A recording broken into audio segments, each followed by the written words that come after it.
Coucou tout le monde, je suis ravie de vous retrouver pour les énergies de la semaine prochaine, qui est la semaine du 10 au 16 janvier 2021.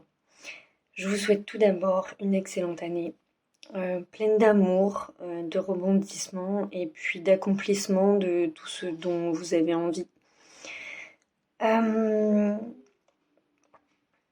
Le chaos extérieur, apparent extérieur, mais aussi réel et palpable, puisqu'il y a vraiment quelque chose qui s'effondre en ce moment, va s'intensifier. Il va s'intensifier, alors parce qu'il y a cette logique d'effondrement, très clairement qui est présente. Et ce qui est intéressant dans ce processus, c'est qu'en fait, c'est l'extérieur qui vient nous cueillir pour nous faire revenir à nous. Pour nous faire revenir à nous. À nos aspirations, à nos rêves, à nos envies. Mais c'est vrai que certains d'entre nous pourraient expérimenter une perte de repères. Une perte de repères parce que, comme c'est littéralement tout un système de croyances qui nous a accompagnés finalement depuis toujours. Qu'est-ce que la démocratie ? Un gouvernement, sa place, son rôle dans nos vies, qui jusqu'ici avait plutôt un rôle protecteur. Il semble qu'il y ait une inversion des valeurs qui se fassent. Et je passe par le collectif, mais tout ce que je dis va résonner dans nos vies à l'individuel. Mais on est plus tant dans un mouvement de l'intérieur vers l'extérieur, ça c'est la solution à nos problèmes actuels. Mais là, on va difficilement pouvoir s'isoler de l'extérieur. Et c'est une bonne chose, parce qu'en fait cet extérieur vient nous faire travailler. Quand je parle de collectif, d'extérieur, là, je parle pas seulement de ce qui se passe au niveau sociétal, mais je parle aussi de nos relations avec nos familles, nos relations avec nos amis, nos relations avec nos enfants.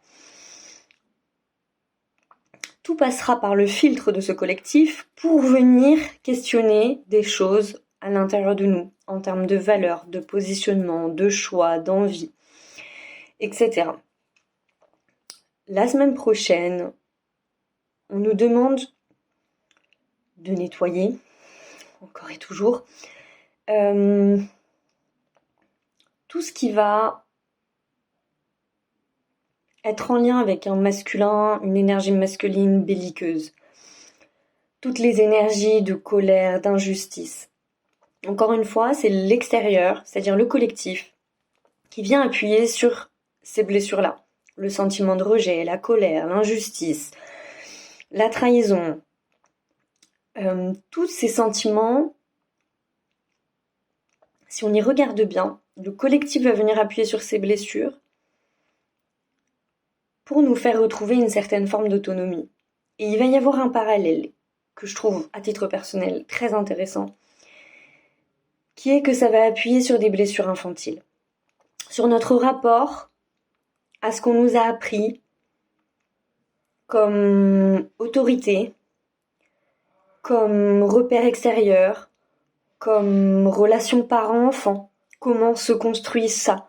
Si on regarde, il y a un parallèle très très intéressant au niveau de la société, parce qu'on est d'une certaine façon dans une société qui a plutôt tendance à être paternaliste, eh bien, on retrouve le même type de mécanisme qui nous renvoie à notre autonomie, à notre indépendance, aux questions de liberté, etc., etc.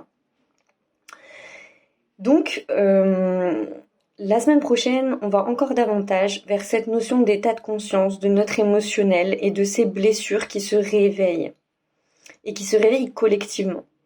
On est réellement en ce moment en train de soigner des mémoires collectives à travers ces blessures-là. Et ça, c'est très intéressant. Et c'est très intéressant parce qu'on touche du doigt des problèmes sociétaux qui ont un impact. Et comme l'intérieur et l'extérieur ne font que se répondre en permanence, eh bien effectivement, on en arrive à quelque chose qui paraît insoutenable, parce que je vois beaucoup de gens autour de moi vivre des situations compliquées, avoir du mal à retrouver un élan de vie, après ces 2 ans d'une crise intense en profondeur, etc., etc. Donc là, on va toujours chercher en profondeur pour révéler nos trésors, notre lumière, et on nous demande vraiment profondément d'être puissant et de rayonner très très fort nos convictions, nos valeurs, etc., etc. Donc, ce qui est intéressant, c'est toutes les notions de conflit, de rapport au conflit, de rapport à l'autorité et du rapport au regard des autres. Comment on se sent par rapport au regard des autres et comment on arrive à se positionner par rapport à ce regard des autres. Est-ce qu'on arrive à se positionner quand on est face à une situation de rejet? Et c'est toutes ces questions-là, moi, qui m'intéressent vraiment profondément en ce moment. Donc j'ai pris la décision de créer un groupe. Alors j'ai pris le biais du groupe Facebook. Si vous avez d'autres idées, de meilleures idées, surtout n'hésitez pas à me les transmettre dans les commentaires, sous la vidéo, ou alors sur Instagram ou Facebook, mais en tout cas n'hésitez pas à me les proposer.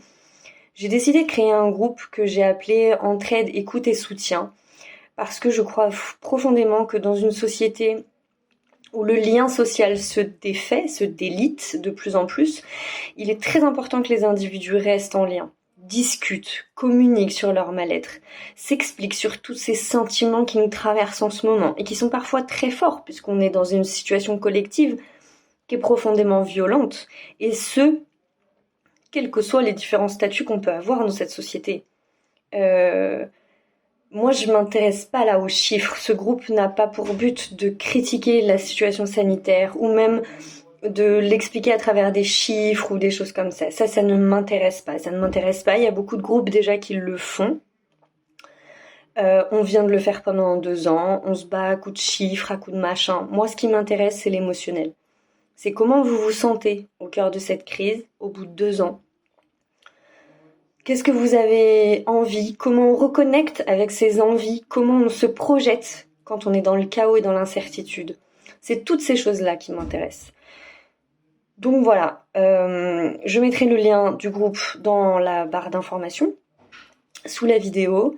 J'ai vraiment envie que chacun puisse se l'approprier. Moi, je le nourrirai avec des outils qui pourront justement vous aider en fonction de vos différentes problématiques. Et c'est aussi pour ça que j'ai créé ce groupe, parce que j'ai à cœur d'être au plus près de ce que vous traversez, c'est le but, sinon ça n'a pas beaucoup d'intérêt.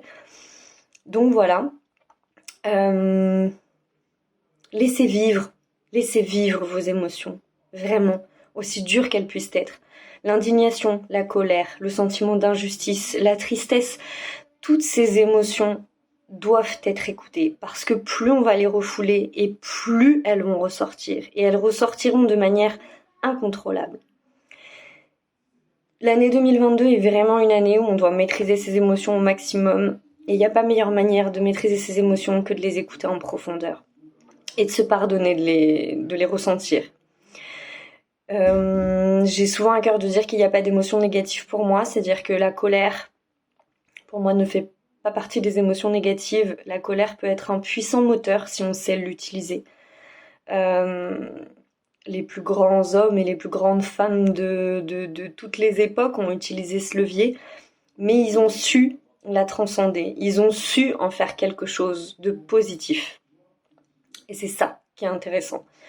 Donc, revenez à vous et à votre émotionnel, à ce que cette situation de crise fait naître chez vous. Ne vous isolez pas, encore une fois, parlez, discutez, exprimez votre ras-le-bol, vos inquiétudes par rapport à l'avenir. Tout ça, c'est hyper important. Donc voilà, dans la continuité de la semaine dernière, honnêtement, les 3 mois à venir vont beaucoup tourner autour de ces questions-là, puisqu'après on va réenchaîner sur des élections avec une crise sociétale profonde, dans le sens où les cartes sont rebattues et on va pouvoir vraiment discuter de valeurs profondes. Si je prends juste la notion de vivre ensemble, c'est intéressant justement de voir comment on peut vivre ensemble quand justement le lien se délite dans une société. Comment on reprend corps, comment on se renourrit d'élan de vie après tout ça. C'est essentiel à mon sens. Comment on rebondit. Voilà, c'est à peu près tout. L'idée, c'est de s'écouter parce que c'est comme ça qu'on s'apporte de l'amour. Et en s'apportant de l'amour à soi, on peut apporter de l'amour à ce monde et on peut rayonner comme on est censé rayonner. Voilà. Je vous embrasse, je vous souhaite une excellente semaine. Euh, N'hésitez pas à revenir vers moi si vous avez des questions par rapport aux énergies collectives ou par rapport à ce groupe. En tout cas, si vous avez des idées aussi, voilà, le but c'est que tout le monde s'empare de ce groupe. C'est pas, voilà, c'est pas seulement moi. Donc, je vous embrasse et je vous souhaite une excellente semaine. Prenez soin de vous.